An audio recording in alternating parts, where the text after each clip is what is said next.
Здравствуйте, с вами бодрящие гайды. Налейте чашечку свежесваренного кофе, устройтесь поудобнее и погружайтесь в удивительный мир Arcade. Сегодня речь пойдет о разведении ездовых и боевых питомцев. Предыдущая серия видеогайдов была посвящена преступлениям и наказаниям во всех их аспектах. Итак, предположим, что вы решили обзавестись особым ездовым питомцем. Причем таким, которого вы выкормили с бутылочки, вырастили, воспитали и так далее и тому подобное. Для начала нужно определиться, какого именно питомца вы хотите получить. Редкую полосатую сиамскую или дымчатую яту или редкого бурого или белого медведя. Выбирайте. Да-да, выбирайте. Если вы нажмете на кнопку с ятой, мы будем говорить о ятах. Если вы нажмете кнопку с медведем, мы будем говорить о медведях. Здесь две кнопки, нажмите первую или вторую. Если кнопки не нажимаются, просто подождите, и мы начнем говорить о ятах. Ята – прекрасный выбор. Да и получить ее чуть легче, чем медведя. Предположим, что у вас уже есть большое пугало. Учтите, что лучше разместить поле в сухом климате. На восточном материке это полуостров Рассвета, Радужные пески и саванна. На северном материке это Сангемар и земли покоя. На западном материке территорий с сухим климата нет. В другом климате яты будут расти и отдыхать гораздо больше времени. Мы будем рассказывать о размножении ят в условиях сухого климата. Питаются яты комбикормом, который можно сделать на своем большом пугале из соломы, клевера и тыквы. Итак, на большом пугале может поместиться 20 детенышей ят. Ждем 24 часа и смотрим, кто именно вырос из наших яточек. Если у вас сразу выросло один или больше мальчиков, то вы просто везунчик.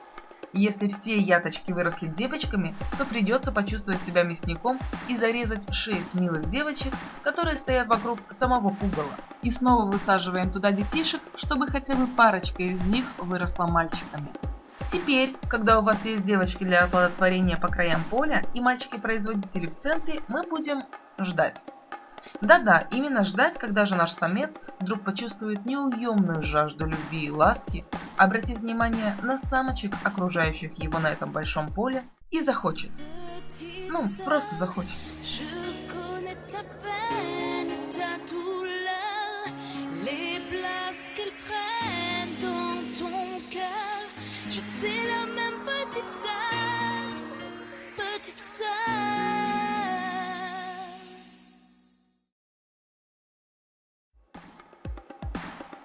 Когда-нибудь вы придете с очередной проверкой на ваше поле, готовые кормить и стричь ваших ят.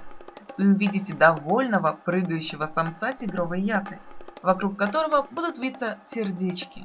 Это означает, что ваш мальчик повзрослел и жаждет женского внимания. Вам остается только дать свое величавое согласие на многоженство, и мальчик покроет практически всех самочек на поле.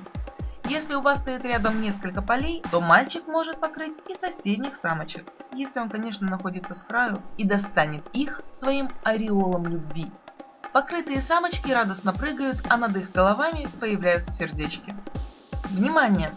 Не забудьте, что перед тем, как позволить мальчику спариться с девочками, необходимо убедиться, что все ваши девочки имеют просто название «самка яты».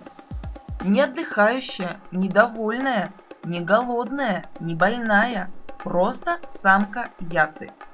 То есть самок не нужно кормить, не нужно стричь перед спариванием. Если самка больная и вы ее вылечите, то она станет отдыхающей и оплодотворяться не сможет. Исправить положение можно только с голодной самкой. Если вы ее покормите, то она станет просто самкой и будет способна принять ласку мальчика.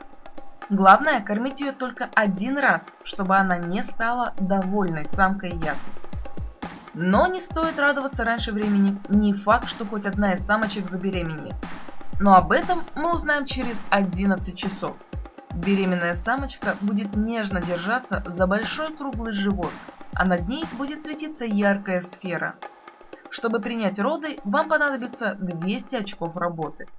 Беременная самочка обязательно кого-нибудь родит. Чаще всего рождается детеныш полосатой яты. Из него получается ездовая полосатая ята, скорость бега 10,5 метров в секунду. Скилл, как и у обычной яты, грациозный прыжок. Она заметно крупнее обыкновенной яты, которую можно купить за 5 голда у любого смотрителя стойла. Реже рождаются детеныши сиамской яты. Скорость бега взрослой особи также 10,5 метров в секунду. Но кроме грациозного прыжка, эта ята имеет ускорение на 50% на 5 секунд. Точно такие же скорости скиллы у дымчатой яты. Только вот рождаются такие детки крайне редко, поэтому и ценятся очень высоко. И напоследок скажу, не ждите быстрых результатов. Один мальчик может не желать любви и ласки не то что днями, а неделями. Но даже ждать вожделения со стороны самца достаточно выгодно за счет того, что яточек вы стрижете, а шерсть яты достаточно неплохо продается на аукционе. Очки работы уходят неимоверно быстро, но и профессия животноводства качается также быстро. Медведь – изумительный боевой и ездовой товарищ. Почему я говорю боевой или ездовой сразу? Да потому что из родившегося малыша может вырасти как боевой питомец, так и ездовой. Но об этом чуть позже. Для разведения медведей лучше всего подходит субарктический климат. Он встречается на кладбище драконов западного материка и Нуимари и Сальфимари северного материка. В субарктическом климате медведи растут и отдыхают по 20 часов, а при других условиях по 28 часов. К сожалению, мы будем рассматривать разведение медведей в неподходящем для них климате. Для мишек также желательно использовать большое пугало, а лучше несколько больших пугал рядом, чтобы мальчики могли покрывать девочек из соседних полей. Как ни странно, медведи питаются комбикормом, который делается на большом пугале из сена, клевера и тыквы. На одном поле помещаются 16 медведей, по 4 в ряд.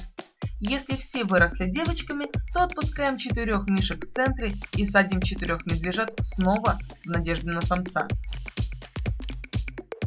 Даже просто ухаживать за медведями достаточно выгодно. При стрижке за раз с одного поля собирается шерсти на 7 голда, это если продавать ее НПСу. При удачном стечении обстоятельств мишки окупаются за 10 дней, а потом начинают приносить прибыль. Но главную ценность медведей вы получите, когда увидите хитро улыбающегося, пританцовывающего самца с сердечками над головой. Ваш мальчик захотел плотских утех и готов покрыть ожидающих рядом самочек. Если самец стоит в центре, то он покроет всех самок на поле. Если с краю, то покроет девочек не всех, но может зацепить самок с соседних полей, если у вас есть к ним доступ. Самец у нас станет отдыхающим, зато все покрытые им девочки сами начинают пританцовывать и окружаться сердечками. Ждем еще 28 часов и приходим проверять результат. Беременная самочка выделяется забавной позой.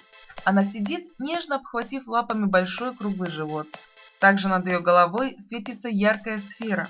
Чтобы принять роды, вам потребуется 200 очков работы. И тут начинается самое забавное. Родившийся медвежонок может с очень большой вероятностью вырасти в боевого медведя и с очень маленьким шансом в ездового медведя. Медвежонка можно передавать и продавать, а вот со взрослым ездовым или боевым медведем сделать ничего нельзя. Боевой мишка – отличный танк за счет жизни и скиллов, которые и агрят, и лечат само животное. Да и выглядит он достаточно эффектно, невольно заставляя вспоминать имя Йорика Бирнисона. Ну а ездовой мишка крайне ценен за счет аж 2 скиллов неуязвимости, достаточно быстрой скорости и возможности апа до бурого медведя. Больше всего умиляет скилл, когда мишка хватает своего хозяина на передние лапы и уносит с поля боя. При этом хозяин урона не получает, но мишка получает двойной урон.